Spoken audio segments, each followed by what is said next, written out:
Fresh Art International presents conversations about creativity in the 21st century. This is Fresh Art International. I'm Kathy Bird. Today's episode marks an epic moment in the cultural history of the United States. This week, with the inauguration of our 45th president, we enter an era of capitalist conservative politics. Anticipating a protracted culture war over the next 4 years, I know that art and activism will become more vital than ever. Feminists are taking the first step in claiming everyone's right to equality, diversity, and inclusion.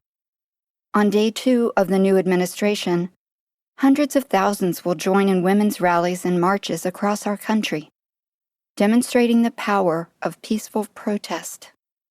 A year of yes, Reimagining Feminism at the Brooklyn Museum in New York, celebrates women as a cultural force. My guest today is Catherine Morris, curator of the museum's Elizabeth A. Sackler Center for Feminist Art. She organized a year-long series of thematic exhibitions and programs on the impact of feminism and feminist art. It's an exciting opportunity to celebrate the 10th anniversary of a unique Center for Feminist Art in a historical institution like the Brooklyn Museum, and to take the opportunity of a milestone like 10 years to think about the future and to think about what a Center for Feminist Art needs to look like and accomplish and prioritize in the next 10 years. It's been described as a feminist takeover of the museum. I love that. That is absolutely the idea. You know, when the Sackler Center opened 10 years ago, and we do have a discrete space within the institution, an exhibition and forum space, I think that people originally thought that's what it would be. It would be a discrete moment within the installation calendar of the institution. But for me, having been the curator here now for the last almost 8 years, it has seemed that the opportunity that the Brooklyn Museum offers a place like the Sackler Center needs to be explored. We need to get outside the confines of the physical space and get into the entire museum, historically, culturally, socially, in all the ways that that culture and history is represented. And I know you have new leadership that's facilitating all this work. I mean, it's sort of like a feminist takeover of the museum itself. Ann Pasternak, the new director, coming from Creative Time, and Nancy Spector coming from the Guggenheim. It's just amazing. That's absolutely true. And I think it's a remarkable confluence that the vision that brought the Sackler Center to the Brooklyn Museum, Arnold Layman, Elizabeth Sackler, Judy Chicago's Dinner Party, is now opening up to a conversation that's being led by a remarkable group of women who are completely engaged in thinking about the currency of feminism today. Yes, Ann Pasternak and Nancy Spector have embraced the idea of what does a feminist takeover of a historical museum look like? What are the opportunities that we can really focus on to tell different stories, to think about canonical change, to revise historical revisionism, to push things forward? Yes, being the active word here. Being the year of yes, looking at art history through the lens of feminism is the motivation for this. It absolutely is. And I have to give Nancy Spector credit for that title. And it's so appropriate and it feels so right on so many different levels. One of the things that's been a real challenge and a pleasure for me as the curator of the Sackler Center is thinking about how the Sackler Center can function not only within the Brooklyn Museum, but within the larger art world. And with so many colleagues all over the world doing amazing monographic revisionism of women artists and bringing new shows together within other institutions, one of the things that I felt like was important for the Sackler Center was to think about its position in terms of what it contributed to the conversation. And for me, what that boiled down to was really thinking about feminism as a methodology, a way of looking. The fact that if you are alive in 2017 and looking at visual culture, you have been impacted by feminism. The way that this very important social, political, cultural movement has developed over the past 50 years has had an impact on the way we look at almost everything.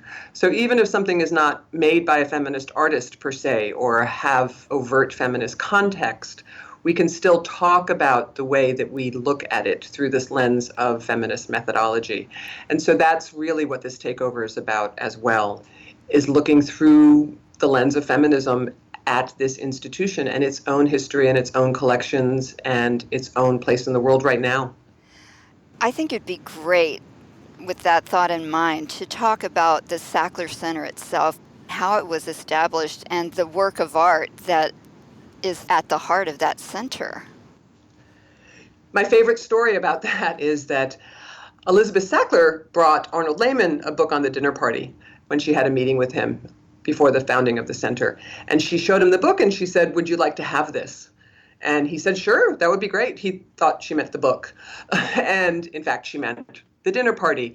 And that conversation opened up the conceptualizing of the Sackler Center, a center for feminist art within a larger institution, the Brooklyn Museum. The dinner party is the iconic work of art that defines this very important feminist project to revise history. That's what the dinner party set out to do. That's what it continues to do. And so centering on that work of art was absolutely the brilliant opening for what we are today, what we will become, continuing to reference that history and think about that history, and also try and understand and see how it's being seen and used by younger generation of people today. Listeners from outside the U.S. might not know exactly what Judy Chicago's dinner party is, what it looks like. The dinner party was made between 1974 and 1978, and it is a monumental sculptural installation that re-envisions the Western Eurocentric history from the point of view of who was not included in that history. And the model that Judy developed was the idea of the dinner party. You know, who deserves a seat at this table of history? And it is the form of a triangle with 33 place settings representing 33 biographies of women that Judy prioritized as telling important stories in that history.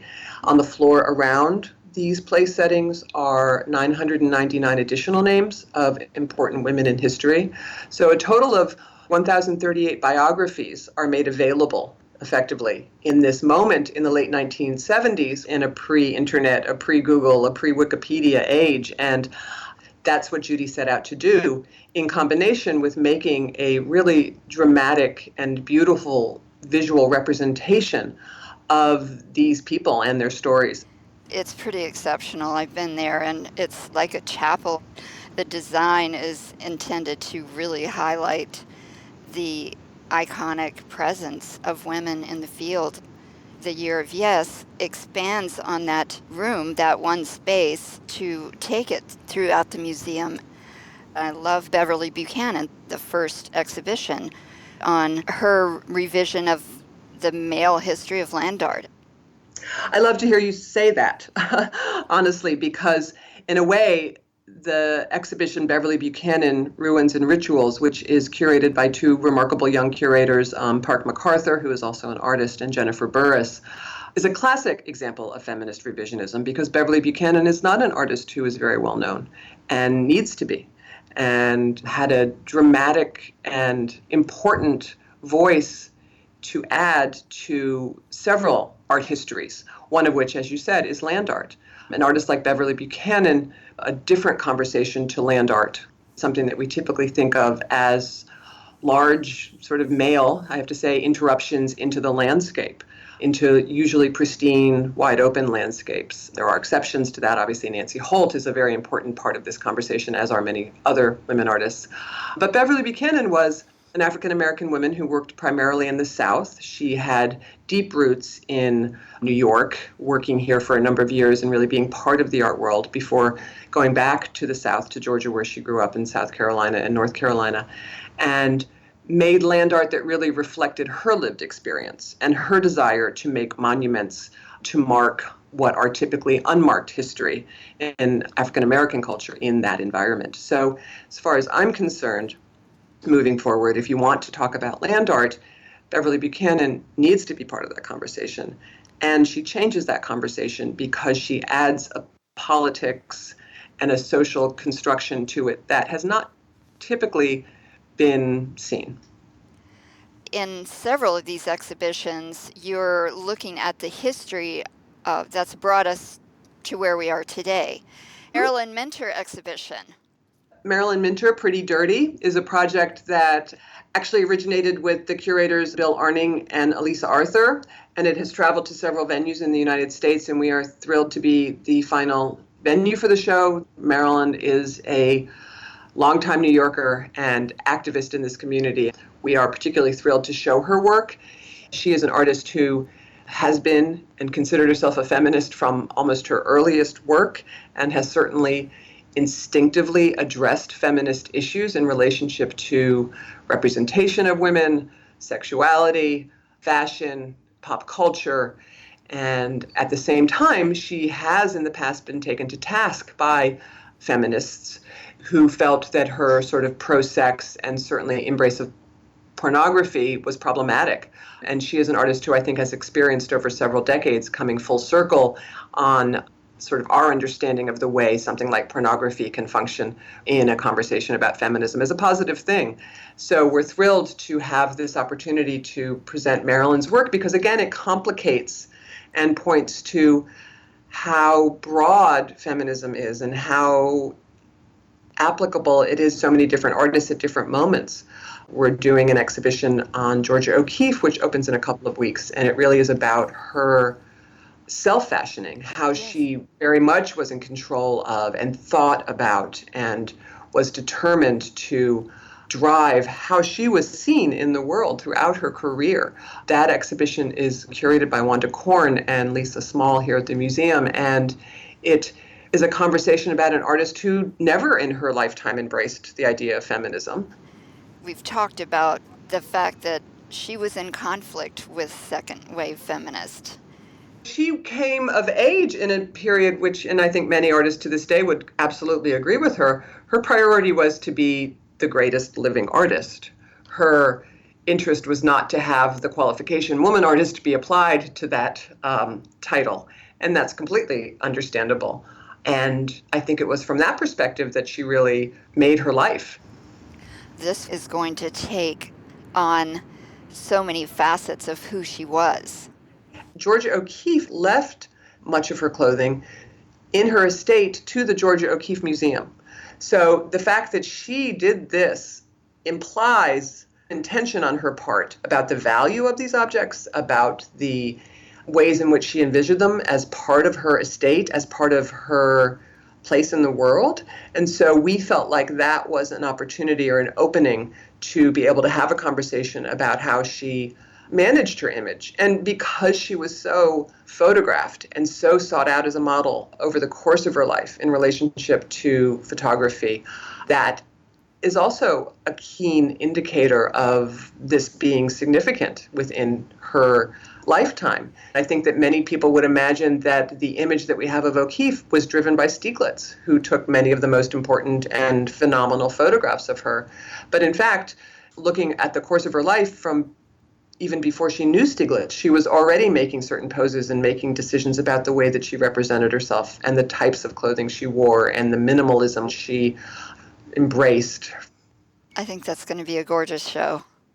I think so too. During A Year of Yes, the Brooklyn Museum presents the 2017 version of an experiential exhibition titled Utopia Station. The first Utopia Station emerged at the Venice Biennale in 2003, at a time when wars were being waged in Iraq and Afghanistan. This new iteration responds to current social, economic, cultural, and political challenges in the United States and abroad.